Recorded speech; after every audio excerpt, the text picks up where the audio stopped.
Grab your masks because Shanghai Disneyland becomes the first Disney park to open post COVID-19. Also, Disney is developing a live action Hercules movie. Could it be cool? We'll see. And stay to the end of the podcast because we're talking about the Galaxy's Edge that could have been, what Disney originally had planned for their Star Wars land. All of that and so much more here on the Of Mouse and Men podcast.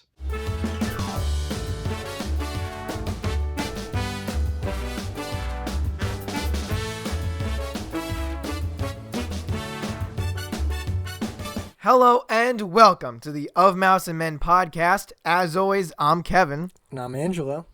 And welcome back, guys. Today, we are talking about the reopening of Shanghai Disneyland. Yes. It's the first park to reopen post-COVID-19. And this is both exciting and kind of nerve-wracking, but it's mostly, it's giving us hope. It's giving everyone hope that maybe one day we'll get the parks in the U.S. open.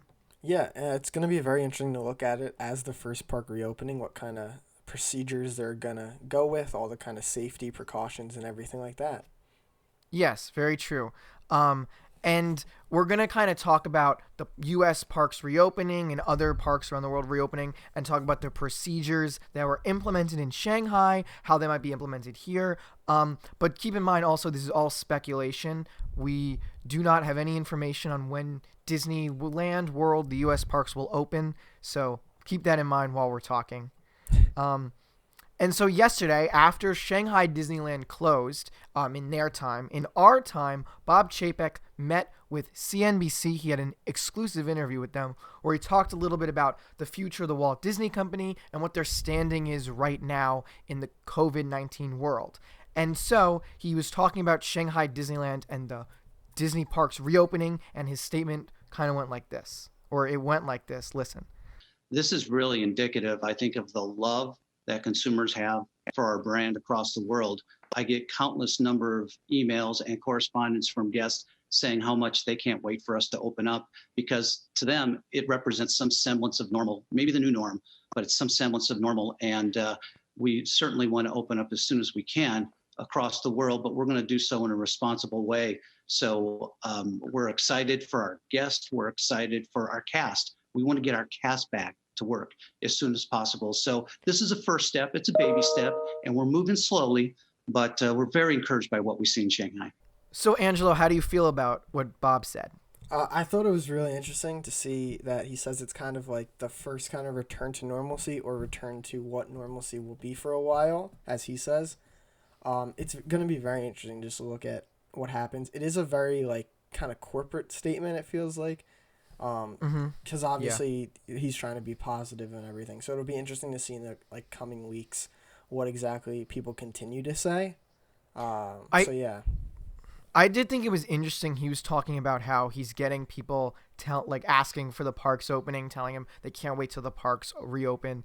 And it makes me see that there's probably a lot of pressure on him as CEO and the company to try to reopen. And I like that he was like, we're going to try to reopen, but we're going to be responsible about this. We're not going to make any harsh decisions. And I don't think it was in that clip, but he does talk about how that they are going to be conservative and they're going to kind of open the parks as health is advised. And she asked him later if the parks are going to be financially viable, because they're only operating, or Shanghai when it opened will only be at 30% capacity, which is about 24,000 people. So he was talking about how as of right now it may not be financially viable, but or that was what he inferred, and then they're going to kind of shift towards opening to a larger capacity.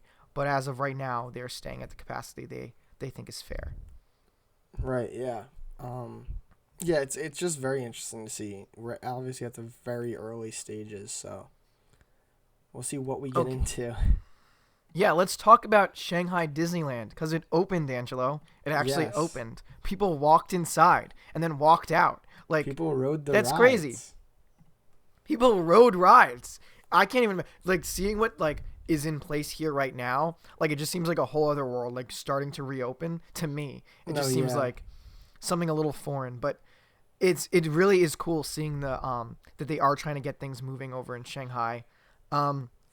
Now let's talk about their setup they had at Shanghai. Yes. Because what they had at Shanghai and what I'm sure will be implemented here is they had advanced reservations. So even annual pass holders had to make advanced registrations in order to enter the park. And you received a QR code on your phone and you were able to enter the park. And they sold out in minutes for the first day, and I think in like an hour for the whole week, which was, I mean, it's kind of expected. There seems to be this pent-up demand for it. No, yeah. It's very interesting, and we'll get into these pictures, obviously, but just seeing how they're going about it, and that there are just people at Disney right around now. Yeah, because Shanghai Disneyland is a short book market. That's what how Bob Chapek referred to it. And basically what that means, it's similar to Disneyland, how a lot of the ticket sales are local. There's not as like where Disney World has many people like booking it's not trips a tourist far in park. advance. Yeah, It's a so they locals book park. tickets. Yeah, they book tickets far in advance, right? And planning a vacation, whereas Disneyland and Shanghai Disneyland focus more on locals, so more of their tickets are booked day of and like the week of. So it is interesting that they are now doing reservations for that. I think it does speak to how they were able to sell it in the first day, like minutes and week. Because I think it's going to be interesting, especially for Disney World. You have people who booked tickets, right? So you have people who already have vacations planned. So Like obviously they're years going to in have advance. yeah. So they're going to have priority over anyone who wants to just book it when they have whatever their lottery system is when they have advanced reservations. No, yeah, and so is there anything else before we start to get into these pictures, really? No, I think we can get into basically. Let's go through the how you enter the park. We're gonna go through all Yes. this what they have in place. So basically, upon entering the park, you must present a valid government ID, which basically this I think might get implemented in Walt Disney World. But the reason it's being implemented in Shanghai, and it probably will be implemented in Disneyland, is because they do the Face ID. So basically, if you have if you with your ticket, you know how in Disney World you have your finger, Angelo. Yeah. In Disneyland and Shanghai Disneyland, they do the picture. So if you have a mask on, they can't really use your picture. So they have to look at your. So they have to look at your ID. So that's why you have to bring an ID. And I don't think we'll be doing the finger touch in Walt Disney World anymore. Yeah. So it makes sense that will also be something we implement in Walt Disney World. Yeah, that would make sense. And then you also have a valid green health QR code, which is basically in Shanghai. It's basically there you're not contaminated basically, or you don't have COVID-19. So you have the green means you're healthy. And that's not something we're going to have in the U.S. So I think it is interesting. You see them reopening, but only people with the health QR code can get in. So they know that or they at least have some kind of knowledge that they're at least kind of healthy, right? Do we know what exactly it takes to get that? Like, do you have to go to a doctor's office and be like, hey, I haven't been in contact I'm not with sure. people? I'm not sure, but I do know it involves some sort of how they're containing the spread of the virus and they're tracking people. I know that's, or not, I don't want to say but like how they're kind of containing the virus. Okay. But I don't know all the specifics of that. And so, yeah, and the reason for this is guests are expected to wear masks, except when dining. So when you're dining, you take off the mask, which makes sense. That's what's always interesting to me. It's like we can do everything except eating, right? And at that point, it all goes away. But it again, when you're saying, okay, you're eating, I think you're going to have people taking off, like maybe in the restaurant, like once they get in, they're like, ooh, time to take off my mask. And it's like, how do you regulate? No, yeah. Now you wear your mask. That's why I think even like here in the U.S., it's going to take like a while for restaurants to start doing eat-in again. Just because you can't wear a mask while eating. Yeah. So it'll be interesting. And as soon as you enter the resort, you pass what is a health screening point. So they have these tents set up, and you go into this health screening point, and you follow the instructions, and basically have markings on the ground. And you see this throughout the park. This is how they're doing the queues. And basically, if there's a stamp there that has the feet and the circle around it that says, do not stand here, you don't stand there. So that's basically how that works. And they do have white tape they have on the railings that kind of mark it as well. Like, this is where you're supposed to stand. Which I think, yeah, of course, you got to keep people 6 feet away. I think it's actually very helpful. But this, Angelo, indicates to me that this is more of a permanent, because like putting things on the ground, like these actual things, makes it seem to me more like this is going to be here for a while. Yeah, I think they're very clear with that this is going to be the new norm until at least like there's some kind of treatment or vaccine. Yeah, exactly. I and thought, yeah, so then like we said, these tents with the temperature screening are very interesting.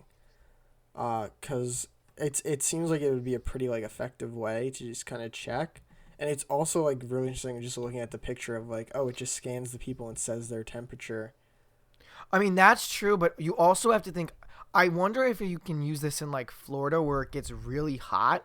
Like, people might just, like, their body temperature might get really hot because of the weather. I don't know too much about body temperature, but I'm not sure if that's how. Is that not how that works? I mean, I don't know. think so, but I could be big wrong. So, I mean, because I don't know. I mean, this must have some. They're using it, right? It must have some merit to it. But yeah, I think this is good. I mean, obviously, if I want to get rid of a fever, I could just like take Tylenol or something. But I think it's more of a comfortable thing. Like, oh, everyone who walked by doesn't have a fever, at least when they walked by. Which is great. Also, they have a health QR code, so that's pretty cool. Yeah. So then you go to where you check in, and that's basically where you present your ID. It's your security screening point, so it's where you have your normal bags. You do your bag check, which is all seems to be standard. Nothing really seems to change about that. There's much different there, except for the fact that you're spaced out. Right. And then you do your tickets, and then you're able to go into the park where ride shows, dining and shopping has a controlled capacity, which makes sense, you know. Yeah. So lines, so queue lines have social distancing, and then there's limited people allowed. There's a controlled capacity in the queues, right? So a controlled number of people can go on the lines in the first place, and then on the attractions, there's empty seats between groups, and there's an empty row in every other row. Yeah, you can see that here on this. They showed there's a video where they have pirates. They at least, and then if it's a small vehicle, like the Buzz Lightyear shooter ride setup, then it's gonna be I think it's individual groups, so you can't be with a stranger on that ride, which you usually aren't.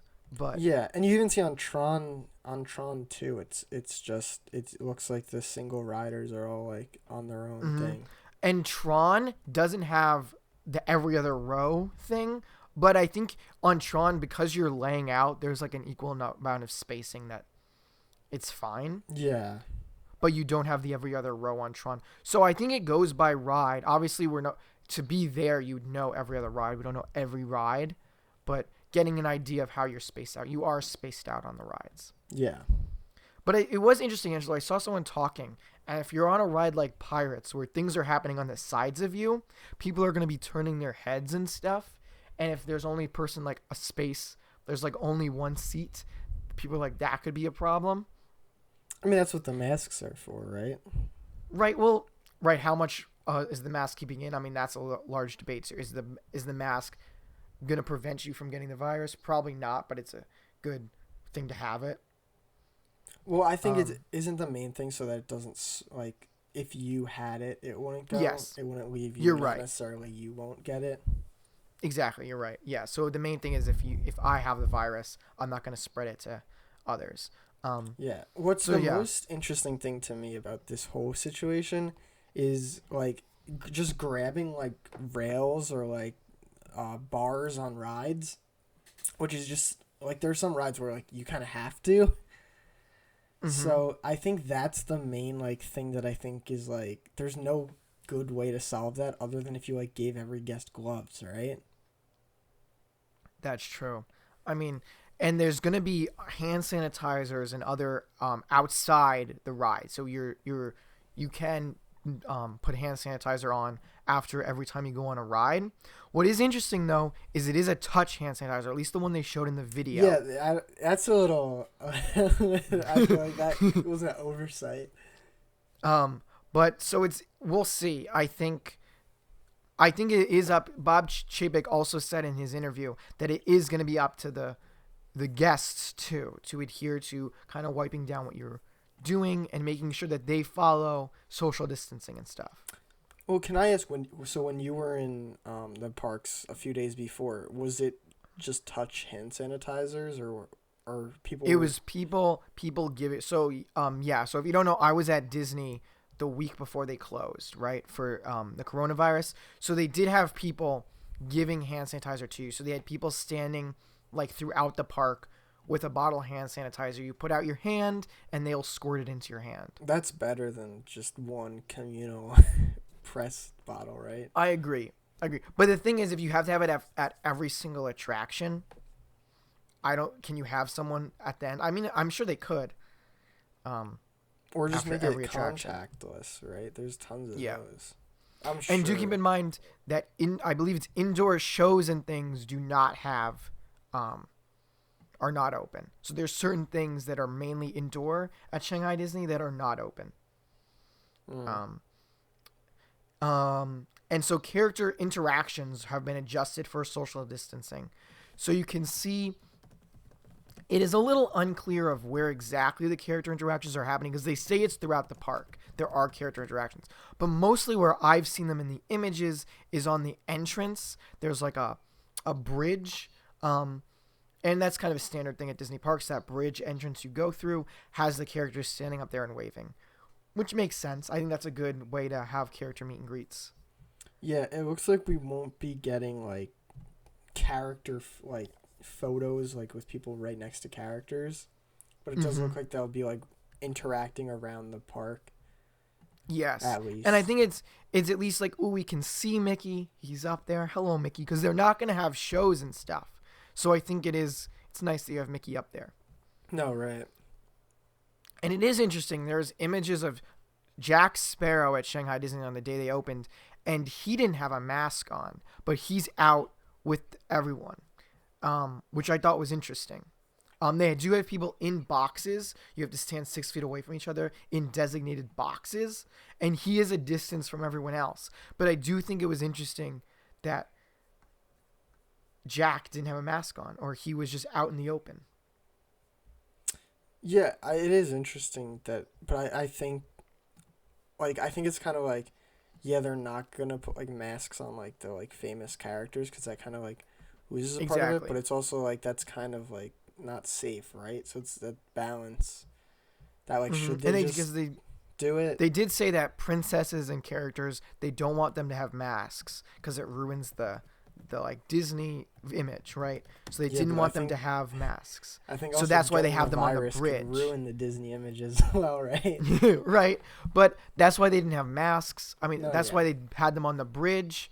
And so I just think it was interesting that Jack wasn't on. He does like a performance for everybody, but he's out, which is interesting. Yeah. And then another thing they have is at dining locations, there's you can't sit at tables with cards on them. So they have you spaced out in the dining locations, or you can't sit at the carded tables. Yeah, and that just makes sense. That's really what they're gonna have to do because restaurants. It is interesting before. Because you usually at Disney have people waiting for tables, and I wonder if you're gonna have people forming waiting for tables. It's interesting. Yeah. I don't know. Because if you're limiting the number of tables, I guess you can't really move tables in a confined space. But I think it is interesting that you have, now you're taking, but you are only at 30% capacity. So it's not like there's like, the park is full. I do wonder, like, obviously we have pictures, but like to be in the park, what exactly 30% capacity looks like, you know? It is interesting. I'm wondering, what does that look like? Because what is a typical... I imagine a typical Disney day is maybe... I mean, it depends on the park, obviously, but maybe 70-80% capacity. I don't know if it would even be... Because the only time it hits capacity, right, is like Christmas, New Year's, right? New Year's, yes. So I think, I mean, I'm talking on like their busy days. I'm not talking about like in September. It's like, Like, like no in the one's middle of August. Yeah. I It could don't get know. hot. I don't know. I'd like to know like the numbers. I doubt they released them though, to be honest. That's true. Or at least like detailed numbers. I'm sure there's an answer somewhere. Yeah, and they are asking you, which I think is interesting, that at the stores you're asked to only touch items you're planning on purchasing. I don't know how that people are going to touch things. I don't think that can be like that's why they're asking you to. They can't like implement that. But I think there's no way to like people are going to touch things, I think. Yeah, that seems hard to kind of. I mean, I think definitely ask people, of course, but it's going to be hard to regulate. Like if I'm trying to buy a shirt or something, I want to hold it up, see my size, right? You have to figure out your size. Like there's a lot going on there. I think just make sure if you do touch something, wash your hands or sanitize your hands after you touch it. Maybe sanitize the objects you purchase, right? Wipe them down. That's how you're going to implement that. And that's obviously going to be on you as the individual who made the purchase. Right. And there will be disposable bins for masks around the park and outside the resort. So at the end of the day, you can dispose of masks easily, which I think is pretty good. Yeah, that makes sense. And they did in the video, they showed someone ripping it because apparently this is a thing, Angelo, where people are using masks, like taking masks or reusing other people's masks, and that's why you need to rip it. Wait, there's a thing of people using other people's apparently masks? Because I thought it was interesting. I looked into it, and people were like, "Yeah, people like take other people's masks, That's weird. like from the trash or something." I'm like, "What are you talking about?" So that's why they rip it. I mean, that makes sense. I just didn't know people would be doing that. That's crazy. I know, right? If you're gonna take a mask that's already been used, don't wear a mask at this point. I don't know what you're doing. There's probably people who are like, "Oh, I want to get into Disney, but you can only go with a mask. So let me grab someone else's mask." That's terrible. Yeah. So I think a lot of these procedures, obviously, they're watching Shanghai Disneyland, seeing how these procedures are being implemented. They're probably going to modify procedures as well throughout their opening. Yeah, and I'm sure this will be how each park too will be different, because obviously in the U.S. we don't have some of the things that Shanghai has. Obviously, like the green QR thing of of being healthy and all that. But yeah. Yeah. And I think it's going to be interesting. We're going to see how, if they implement it here in the U.S., a lot of these procedures. I don't know how. I think a lot of it's going to be people, especially in the U.S., like might not like a lot of like you have to wear a mask and all this kind of stuff. But I think these are the procedures. If Disney wants you to wear a mask when you come in, you're not in order to be at the park, I think, like, yeah, it's reasonable for them to say, hey, listen, if you want to come to our park, you have to wear a mask. I think that's completely reasonable. No, totally. And I do think it's good that they're kind of having social distancing. I wonder how the capacity is going to work, and what kind of, I don't want to say worries. It's what kind of is I find concerning a little bit is how long they'll have the capacity limited, and is that going to make Disney like extremely hard to get into for like months and months? I mean, it's also like, I know it did sell out quickly, but I feel like even if they were at full capacity, like, I don't know if everybody would be going back, you know? That's true. And Bob Chapek did say in his interview that their plan is to increase the capacity by 5,000 every week, depending on guest behavior. So if they have the normal capacity, that 30% in Shanghai, everyone's following social distancing, everything's looking good, they'll increase the capacity. They'll probably never hit 100% capacity for a while. So they're trying to figure out what's our capacity we can fit in the park where people are going to follow social distancing. So they're going to go up by 5,000 every week, or that's the plan, in order to find that number that's good. Which I think that seems like a really good plan, at least from my perspective, of doing your week. I don't know if it's going to be a week exactly, but having that 5,000 go in, so to try to figure out your capacity and not just guess, hey, at like 50 capacity we'll be good. I think doing that slow increase is better. No, totally. That makes way more sense than just like anything else they would do. I think it will be interesting. Do you think that the more tourism parks where it's like people plan like whole weeks and like whole like trips to go, do you think those will take longer to reopen than possibly like Disneyland and stuff like, and obviously Shanghai? I think Disney World will open before Disneyland because I think Really? Florida.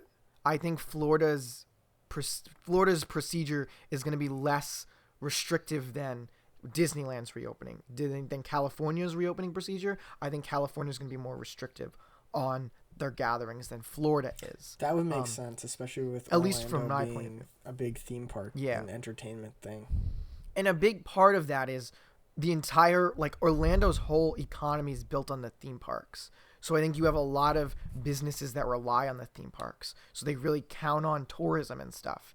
And those businesses are going to hurt if Disney remains closed. So I think you do have that push on the Disney company and other theme parks to try to open.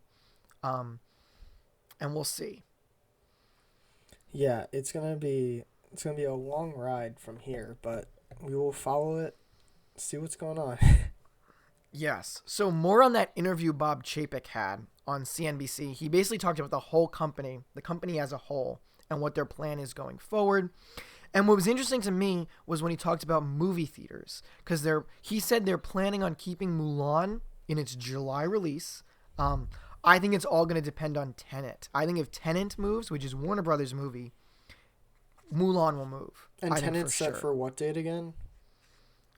Early July. I don't have. Let me look up the date for you. It's about like 2 months.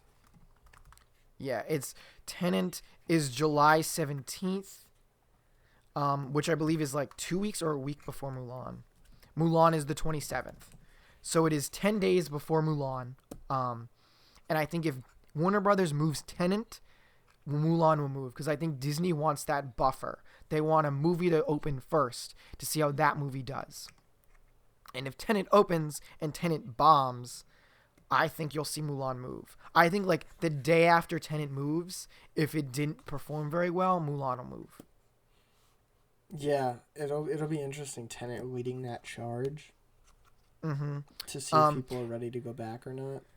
And that's what Bob Chapek was asked, because you're going to have a limited capacity at the movie theaters, that because there's a limited capacity in the movie theaters, can Mulan make enough money? Can it make the money that the studio wants it to make with a limited capacity in movie theaters?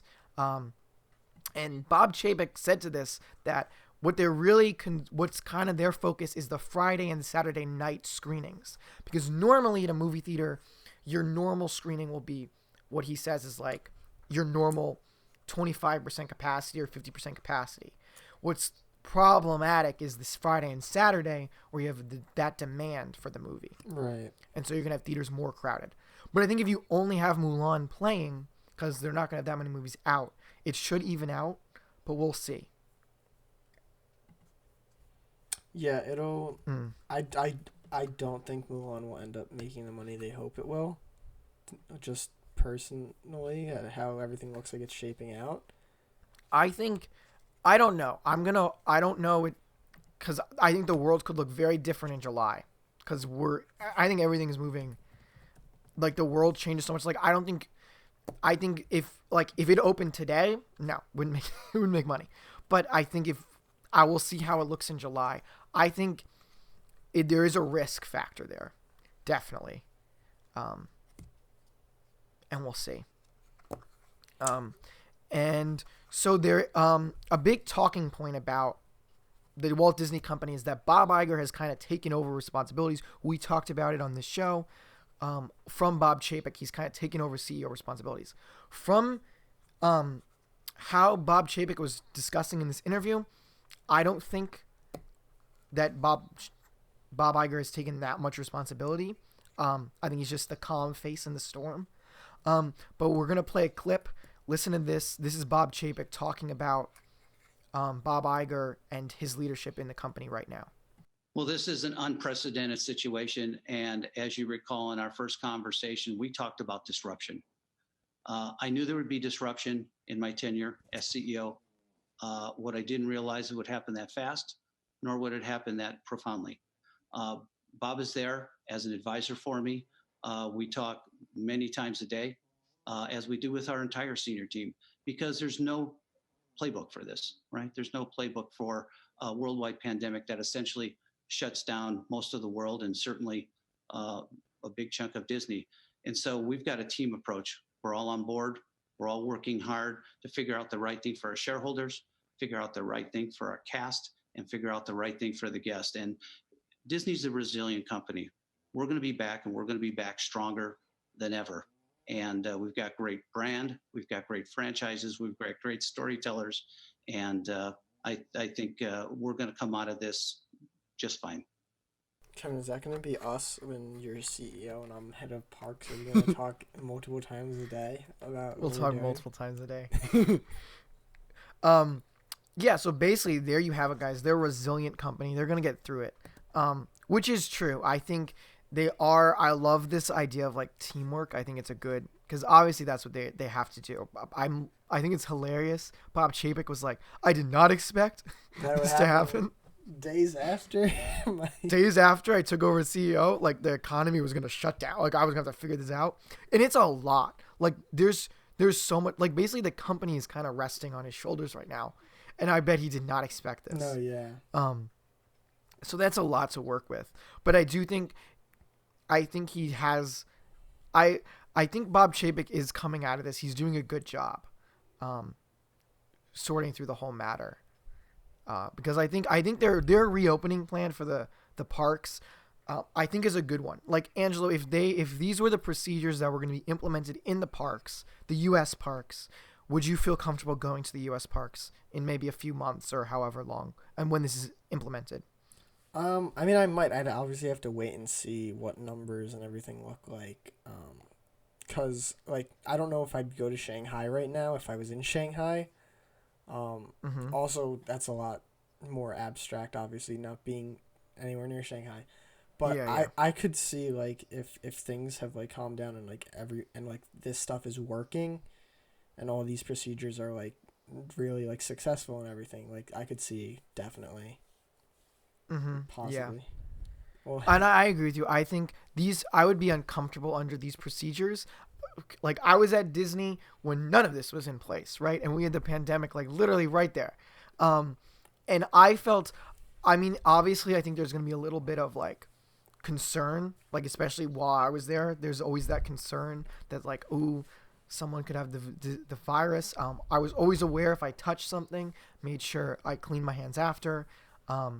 And I washed my hands after like every ride. I was very aware of that. And I do think, but I did feel comfortable with myself, washing my hands, making sure I didn't touch my face while I was on any rides, while I was there with what I was doing. So I think under these restrictions, I would feel comfortable going to the park, depending on, you know, what our world looks like when they open. But I definitely won't be in the first group of people who buy it in like 5 minutes selling out or what.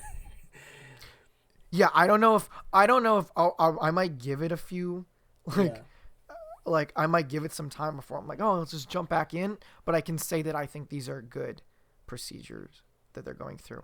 So that's it, Angelo. Shanghai is open. Yeah, Yay. and we'll see what else is to follow. It's nice that it kind of gives you hope that like, ooh, we'll open someday, right? It does give you that hope that we'll reopen the U.S. parks and the things will go back to normal.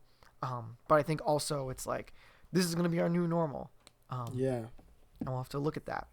So let's just look at what's going on in the world.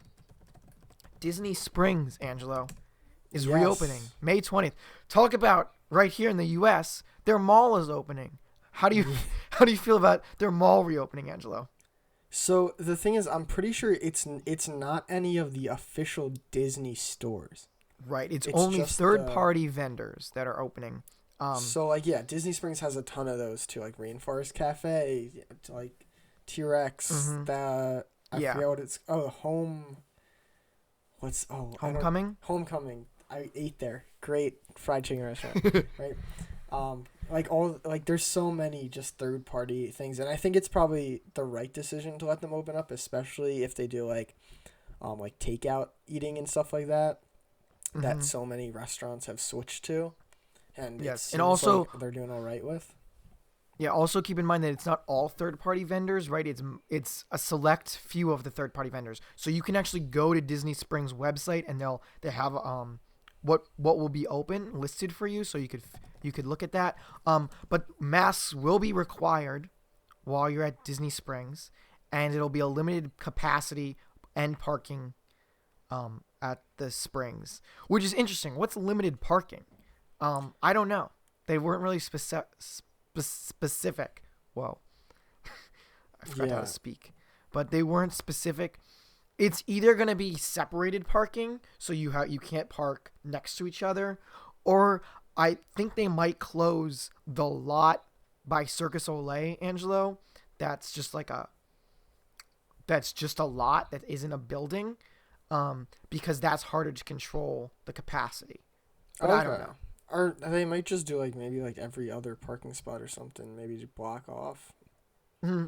Who knows? That could be it too. I think, but I thought it was interesting. Limited parking. What is that? But yeah, obviously there'll be a limited capacity. And I gotta say, if I was in Florida, I probably wouldn't go to Disney Springs because not much will be open. So to me, I don't think nothing seems to be open. So why would I go? I don't know how you feel about that, Angelo. I mean, I've been doing takeout from restaurants here and stuff like that. So if anything, I'd feel comfortable if there was a food place I really loved in Disney Springs. Oh yeah, doing that. I agree. But I don't see agree. myself If I was hanging out at Disney Springs. Yeah, I agree. If I wanted to eat something, I was dying to get the homecoming meal, I might do a takeout there. Yeah, because I've been doing takeout too, and it is what it is. So yeah, what do you mean? It is what it is. You don't like it's takeout? just takeout, Angela. I gotta go eat in my car or something. Listen, it's honestly, better than getting the virus. If stuff were listen, I love going to restaurants, right? But if stuff remained takeout, really? Listen, I think what this pandemic has done, the one good thing, right, Okay. is that restaurants that never had takeout now have takeout. And I think restaurants should keep that forever. Because I think, there's so many times I was oh, I wish I could take out from whatever restaurant. How are your right? takeout lines? Because I go to places and the lines are, out, so long just to pick up your food from the takeout. It depends on the place. It's usually not that bad. It also depends on what time you order, obviously. Mm-hmm. But, yeah. I don't know. I'm loving the takeout life right now. That's what we're surviving. Yeah, on. I'm not the biggest fan of the takeout life, but I'm glad at least these places are able to be open and I can get their food. Yeah, because what would I do without McDonald's? I'm kidding. What would I do without Chili's? Chili's, right? Oh my God, dude! I had Chili's today. Really? I had Buffalo Wild Wings today. I did take out Buffalo Wild Wings. I pull up to Chili's. I text them here because it's a whole system. I just put in my car on the website. The person comes out. I roll down my window. They place it in. I'm have a nice day. They're have a nice day. And I have my Chili's. It's great. I want. You couldn't ask Lobster. for a better life, Kevin. I mean, it's better to go in, but yeah. It depends. Honestly, there are times back before the pandemic where I would do takeout Chili's instead of going in. Chili's had a to-go system. We got Chili's way on to track go. On the Chili's. yeah. No, this is important. Chili's to go. I recommend. Chili's, send me free merch. You guys, if you want to sponsor us, the issue with Chili's, right, is they don't have merchandise, Kevin. They don't have a merchandise store. Yeah, you're gonna buy. Actually, if they had a Chili's hat that was black and it had the chili on it, I'd buy that. That seems right. Cool. I have a Portillo's hat because I love Portillo's. Best restaurant ever, right? But yeah, I need a Chili's hat, and it doesn't exist. Maybe you could work there one day, get the shirt, and then leave. Just leave.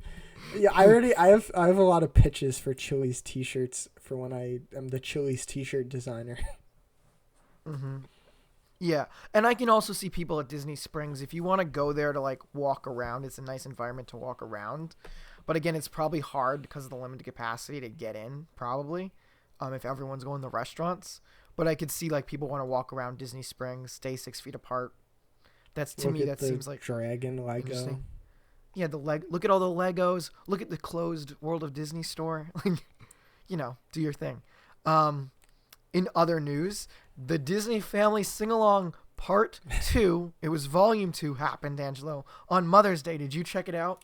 No, I did not check it out. I checked out parts of it. I watched Is it true parts of it. Kermit the Frog was? Did he do? He the opened song? it. He opened it. So they did like the Muppet Show opening where they're like, it's time to, the whole opening. That's a punch in the gut for the canceled Muppets Disney It wasn't Plus show. It wasn't Kermit. It was an imposter. Because it didn't sound anything like Kermit the Frog. With actually. Actually, it was like someone doing a bad impression of Kermit the Frog. I don't know if if the person who does the voice, I mean, I don't know, didn't do it. I don't know what the situation was. It didn't sound like Kermit. Did they do the Lovers, the Dreamers, and Me? No, they didn't do Rainbow Connection. Why are we even watching this? They didn't do. I wanted them to do Rainbow, maybe next time, maybe Volume 3. But Seth Rogen did the opening with him. Seth Rogen was hilarious. I'm sure he was stoned while he was doing it, but he did a great job. But you know what was interesting, Angelo? What was interesting, Kevin? And I encourage you to go look up some images of this because it was quite a sight to behold. What is Katy it? Perry did Baby of Mine from Dumbo. And she wore an elephant costume. It was an interesting fashion choice. It looked bizarre though. It was quite interesting. Have you seen it? I'm looking it up. Oh, that's interesting. That's funny. And her dog was like her baby that she was singing to. That's funny. That's cool. I support. I don't know that. where she must have had this made. Does this costume exist? I kind of want to buy it. That would be interesting. Dumbo mom costume. All I'm finding is her. She made it. She probably made it. She probably had it. There made. has to be. She There's called no someone way. up. She's like, I want an elephant costume. And her manager's like, what the hell? Oh my. But it's interesting. Katie, props to you for going for it. Oh yeah. It was, I was in shock. I couldn't believe it. Could not believe. They also had Haley Bailey, who's going to be their Little Mermaid, the live action Little Mermaid, sang a song. Did she sing a Little Mermaid song? She sang from The Princess and the Frog. Is it Almost There is the song, I think. She sang it from The Princess and the Frog. But they had the actual Tiana singing mainly, and she kind of did the backup, which was interesting. Because That is interesting. someone sang Part of Your World in the sing-along. And they had Haley Bailey there. I mean, I know they're not going to have her sing it, but, like, I just found that interesting. That, like, you have your future. Choice. They also had Idina Menzel there, and she didn't sing Into the Unknown. She sang Part of Your World. What? Which I saw a lot of people online getting, like, angry over it, like, saying how it was, like, she was, like, cringing. It was fine. I wouldn't say it was cringy. But, I mean, it was interesting. But That's interesting though. it was an interesting Disney sing-along Volume 2. It's cute. Can't wait I for think Volume 3. you know they're going to do it. It's already on Disney Plus if you guys want to check it out, Volume 2. Yes, I was actually just looking through Disney Plus to make sure it was there. Also, in my search, I found. Did you know The Princess Bride is on Disney Plus? Yeah, it just got added this month. They own The Princess Bride. Is it Fox? I imagine it's Fox, right? It has to be, right? That's great though, right? Right? I like The Princess Bride. I just know it from like the two scenes. The memes. Yeah. Yeah. I've seen part of it. Inconceivable. What is that's the poison one, right? Yeah. And they have the poison scene. Oh, that's such a good. Oh, what a good scene. Also, Disney has announced they did purchase the rights to Hamilton, the live Broadway show with the original cast. Yes, And and they were. it was announced that it's premiering on July 3rd on Disney Plus. Yes, it was supposed to be sometime next year. It was supposed to, it was supposed to be, and I think it was supposed to be a short theatrical run. But it looks like it's coming to Disney Plus, Angelo. I'm excited for that. I've been interested in Hamilton for a while, so I think it should be good. Yes, I mean, of course it's gonna be good, right? It's Hamilton. It's very famous. Yes. If you haven't heard of Hamilton, it's just a little Broadway show. A little indie startup. But Jonathan Groff plays the king, and his songs in Hamilton are amazing. He's Kristoff, if you don't know, in Frozen. His songs are amazing. It's like the greatest part of Hamilton is him. That's probably debatable, but he's just so good in it. I can't wait to watch that because I haven't seen the show, so I'm excited to see him as the king. But now let's move on again. Unless you have anything else to say about Hamilton, Angelo? No? Don't think so. Cool. So Taika Waititi, our homeboy, is going to direct and co-write the new Star Wars feature film for a theatrical release. We don't know that much about it yet, but it's announced that he's doing it. Yeah, that should be cool. Taika Waititi's a good dude. I like his movies.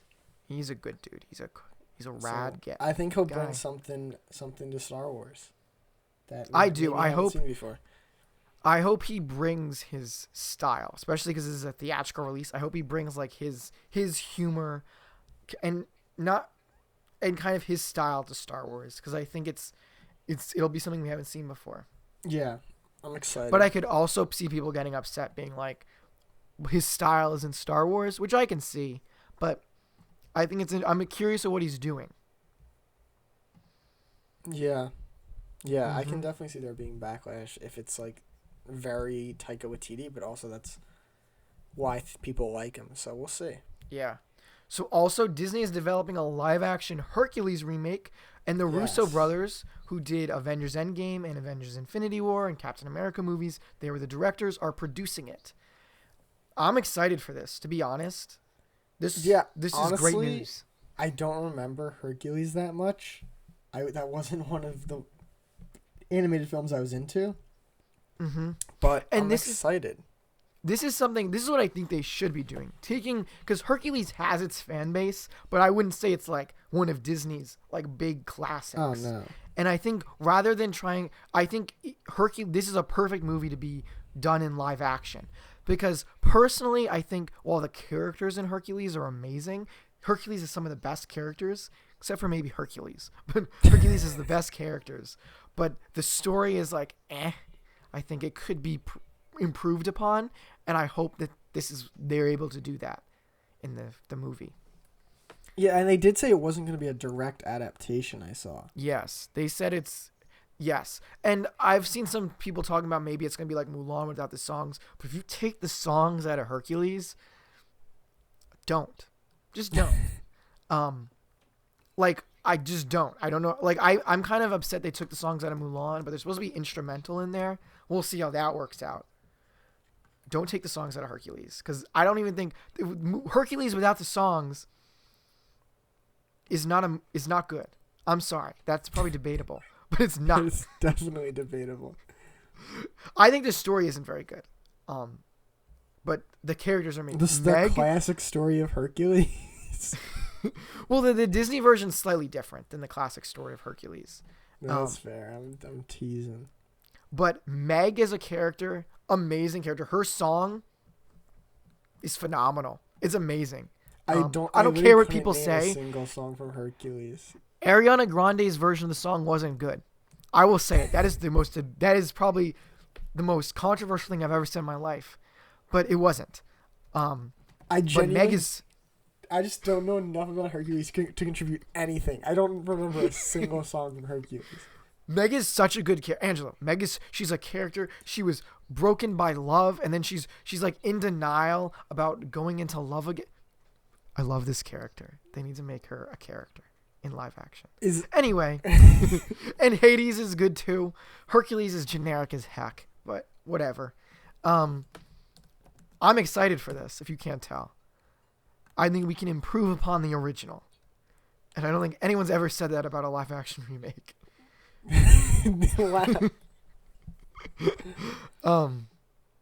But yeah, Angelo, do you have any other comments? Because you don't. Clearly, you're not. I have almost nothing to say about Hercules. I genuinely, the only thing I remember is Hades, just from Phantasmic. That's Hades it. Hades is a good villain. Yeah. Does Hades have a song? No. Is there like a standout song of Hercules? Am I just like Go the dumb? Distance? Do you not know Go the Distance? Go the Distance. Wait, You let know me Go find the it. Distance. Have you Let me seen see, I don't Happily know Ever him. After, the nighttime show, Angelo? It's the main song of that. I will Wait, do, hold do, on. do, I'm I will listening go to the Go the distance. Distance. You're listening? Oh my god. Oh wait. I don't think I know this song. Are you joking? You know this song, Angelo. Get out I of here don't with your think I nonsense. do. Why is and this I a won't random say I'm- YouTube video of the song of 26 million views? Because it's a phenomenal song. No, but it's not like an official Disney. And I Won't Say I'm in Love is Meg's song. That is a banger. It's a great banger. People like, what's the other one? What's the one that's everyone loves? What's that one called? Zero to Hero. I'm not the biggest fan of Zero to Hero, but it is a good song. Angelo, do you not know Hercules? What's happening? I literally don't know anything about Hercules. I don't know what to say. Oh, I'm so disappointed. I don't really care, but like, the songs are good in Hercules, so don't take those out, or it won't be good. That's my take. Confirmed. This is confirmed, guys. I didn't know Next story. people liked Hercules. Oh, there's a cult following. It's not their most popular, but there is a cult fan base for Hercules, definitely. And I'm not like the biggest Hercules preacher because I don't like the story. Angelo, if I explain to you the story, okay, basically, Hades is gonna take out all the gods and take control of Olympus and whatnot, and then he's told by the woman with those three women with the eye that Hercules is gonna take him out. So he sends his two buffoons to go take out Hercules, and they fail at it because he doesn't drink the last drop of this juice. So it turns him human instead of killing him. But now he's human and he's on Earth. And because he's human, he can't go back to Olympus with his father Zeus. So he has to stay on Earth as a human. And the plot of the movie is he goes back to Olympus by becoming a hero. He has to become a hero to go back to Olympus. And Angelo's taking a nap, but see, it's not a good story. I don't even know. I don't know anything about Hercules. It sounds cool, I think. Okay. Or do you let's not move on want to me our to think next- it's cool because you don't like it? Oh, No. It's good. It's don't good. It's understand. good. Maybe I should. I like Is it on Hercules. Disney Plus? Should I just watch Hercules tonight? You should, Is and we'll have a is that discussion like about it. homework? We'll have a That's your Hercules homework for spoiler next week. cast. Watch Why Hercules. does And Disney Plus sign me out? Oh no, this is so okay, let's talk complicated, about our Kevin. final story. Let's get to our final story here. Oh no. Ooh, sorry.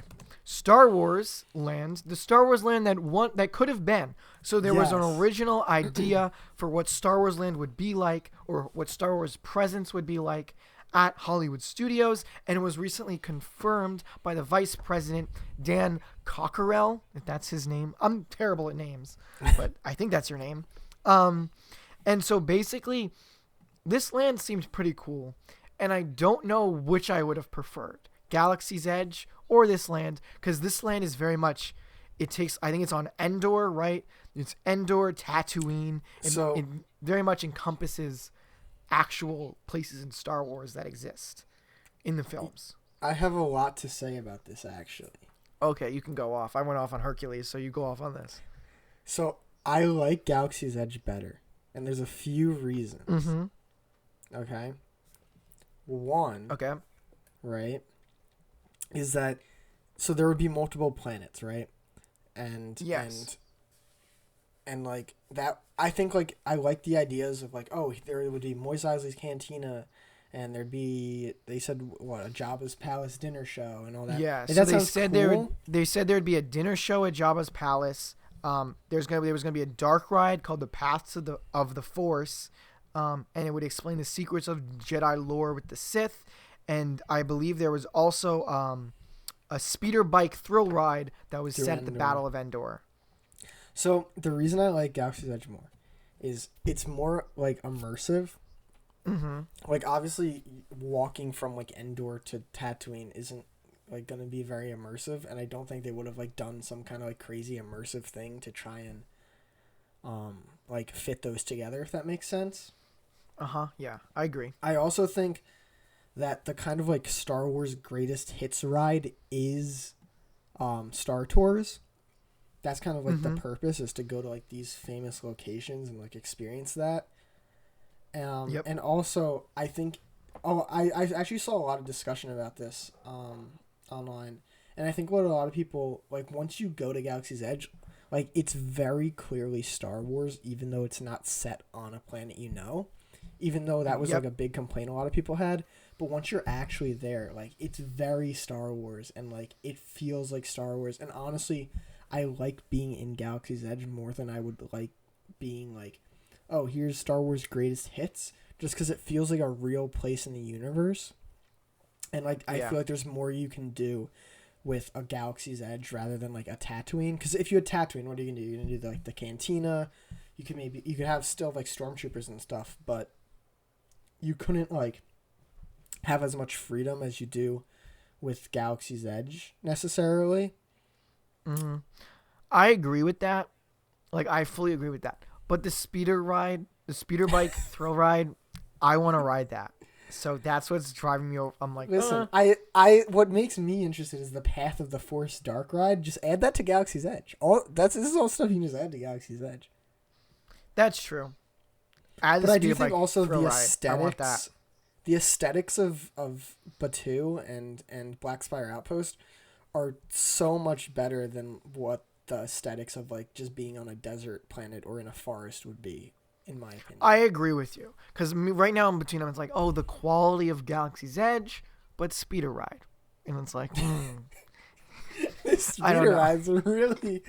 You really want the speeder ride? That seems so cool to me. Like, I get to go on a speeder. I imagine it's like Tron. That was going to be the OG Tron of what I'm picturing in my head. Where I'm on the speeder bike, I'm like racing through. I want that. Can we build that in Galaxy's Edge? Yes. Let's do that. Probably. I don't see Let's do it. not. Disney, I'm calling Bob Iger. Let me get him on the phone. Hold up. Hello, Bob? What ride system would it be? What ride system would the speeder maybe bike? something like Hagrid's. But on the but bike that is made into a motorbike. Like a speeder bike. Angelo? Like when I think speeder bike, I think the best ride ever made, Flight of Passage. Oh no! If it was something like Flight of Passage, I'd be disappointed. That's then what I keep Galaxy's think. Edge. I'm thinking something like a roller coaster like Hagrid's and Tron, but I'm on a speeder bike and there's trees everywhere and I'm going in between the trees. Maybe there's people shooting at me. I'm like, ooh, that would have been so cool. Just build speeder bikes, okay? So all right. That's our show, guys. Shanghai Disneyland is open. It's back in action. People are loving that place. People are at a Disney park again for the first time in a few months. A Disney park is open somewhere around the world, and we can go to bed knowing that. That is good. That's good. We like it. And yes, Angelo, do you have anything else to say? No, I think that's all. I think I gotta watch Hercules though. And thank you guys so much for watching. If you're listening on YouTube, yes, you do need to watch Hercules. This guy needs to watch Hercules. Thank you for listening. If you're watching on YouTube, please subscribe. We love subscriptions. We have a new podcast every week. So leave us a like, all that. If you're on podcast services, leave us a review. We'd super appreciate that. Yes. So until next time. So long, everybody.